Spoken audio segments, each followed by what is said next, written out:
how to fit an SDS drill bit. So this is an SDS drill bit. You see these slots here. This is what allows you to locate it in the SDS drill. Now some you just simply enter it into the chuck, find until it locates, then push it in. Others, like this one, you need to pull this collar all the way back like that so you can locate the SDS drill bit. So let me do that.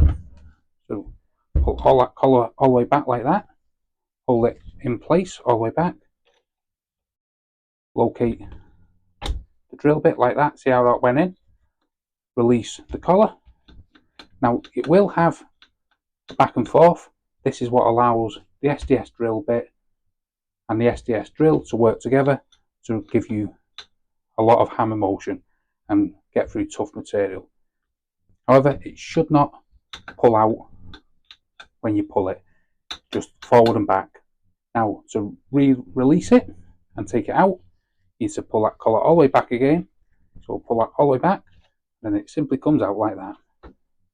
That's how easy it is. Pull the collar back. Now if you're not pulling the collar back far enough, it won't locate. So you want to pull that collar all the way back, then it'll locate like that. Let go. So hopefully that helps you fit an SDS drill bit into an SDS drill.